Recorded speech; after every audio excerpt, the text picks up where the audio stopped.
آزادی کے لیے پھانسی کے پھندوں پر چڑھنا فخر محسوس کیا اور انگریزوں کے خلاف فتوی جہاد دیا۔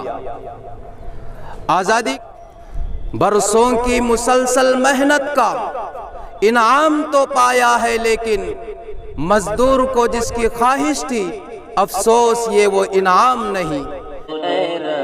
السلام علیکم ورحمۃ اللہ وبرکاتہ۔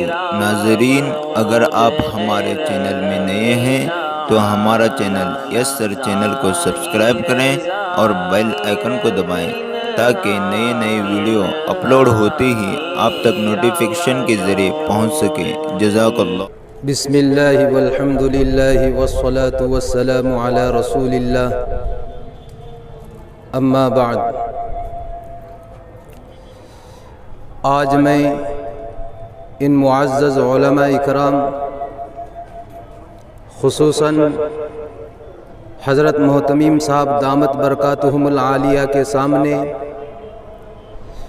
لب کشائی کی جسارت کر رہا ہوں، اس امید سے کہ کچھ کمی بیشی ہو جائے تو میری رہنمائی فرمائیں گے۔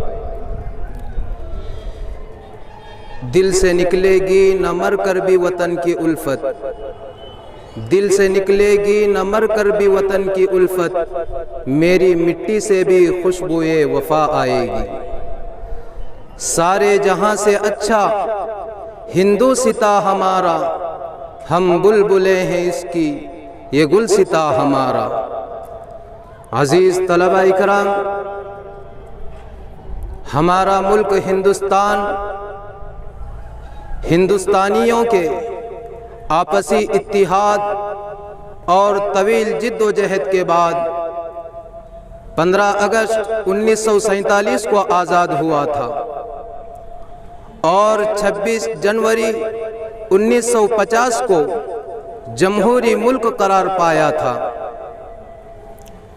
ہندوستانیوں کو 15 اگست 1947 کو سیاسی آزادی ملی تھی اور 26 جنوری 1950 کو آئینی آزادی ملی تھی، اور یہ آزادی ایسے ہی نہیں ملی تھی، اس کے لیے ہندوستان کے تمام مذاہب کے ماننے والوں نے ایک ساتھ مل کر انگریزوں کے خلاف تحریک چلائی۔ اس تحریک میں ہندو، مسلم، سکھ اور علماء کرام سب نے حصہ لیا اور ہندوستان کو انگریزوں کی دور اقتدار سے آزاد کرایا۔ خصوصاً علماء کرام نے آزادی ہند کی خاطر اپنی جان و مال کو قربان کیا۔ ملک کی آزادی کے لیے پھانسی کے پھندوں پر چڑھنا فخر محسوس کیا اور انگریزوں کے خلاف فتوی جہاد دیا۔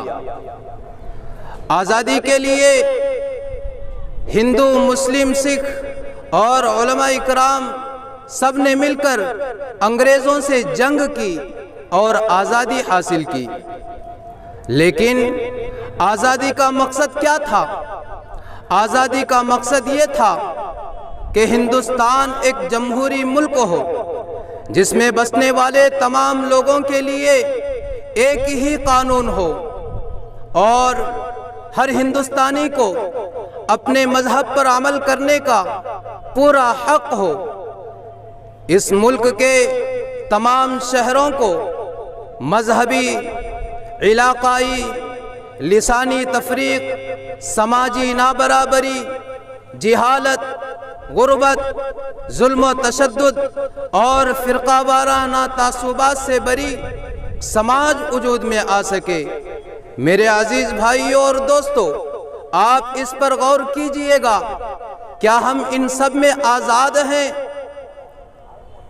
ہندوستان کو آزاد ہوئے 75 سال ہو گئے، لیکن 1947 میں مجاہدین آزادی کے سامنے یہ جو مقصد تھا، کیا یہ پورا ہو رہا ہے؟ آج مسلمانوں پر پورے ملک میں ظلم و جبر کیا جا رہا ہے اور طرح طرح سے پریشان کیا جا رہا ہے۔ آج مسلمانوں کے دینی مدارسوں کو، مساجدوں کو غلط نگاہ سے دیکھا جا رہا ہے۔ مسلمانوں کو کبھی گائے رکشا کے نام پر تو کبھی لو جہاد کے نام پر پیٹ پیٹ کر قتل کیا جاتا ہے۔ کیا آزادی کا یہی مقصد تھا؟ کیا جمہوریت کے نفاذ کی وجہ یہی تھی؟ آخر کس لیے انگریزوں کی ناپاک چنگل سے ہمارے پرخوں نے، ہمارے بڑوں نے، ہمارے اکابرین نے، ہمارے علماء نے اس ملک کو آزاد کرایا تھا؟ برسوں کی مسلسل محنت کا انعام تو پایا ہے، لیکن مزدور کو جس کی خواہش تھی، افسوس یہ وہ انعام نہیں۔ میرے عزیز ہندوستانی بھائیوں، اگر ہم اس ملک کی بقا چاہتے ہیں تو ہمیں سوچنا ہوگا کہ ہمیں کیا کرنا چاہیے یا ہم کیا کر رہے ہیں۔ آج تمام سیاسی پارٹیوں نے اور مفاد پرست سیاست دانوں نے آزاد ہندوستان کی تصویر کو بدنما بنا کر رکھ دیا ہے۔ ایسے نازک وقت میں ضرورت ہے کہ ہم حالات کا مقابلہ صبر و تحمل سے کریں اور فرقہ پرست سازشوں کو ناکام کرنے کے لیے ایک ایسی حکمت عملی تیار کرے جس سے ہم کامیابی حاصل کر سکیں۔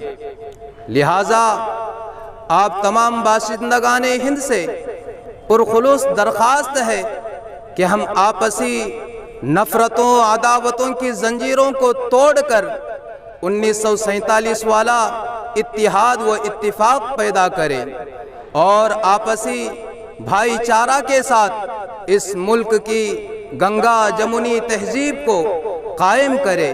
میں اس رب کریم سے دعا گو ہوں کہ رب کریم ہمارے آپس میں اتحاد و اتفاق پیدا فرمائے۔ وطن کی خاک ذرا ایڑیاں رگڑنے دے، اے وطن کی خاک ذرا ایڑیاں رگڑنے دے، مجھے یقین ہے کہ پانی یہیں سے نکلے گا۔ وآخر دعوانا ان الحمدللہ رب العالمین۔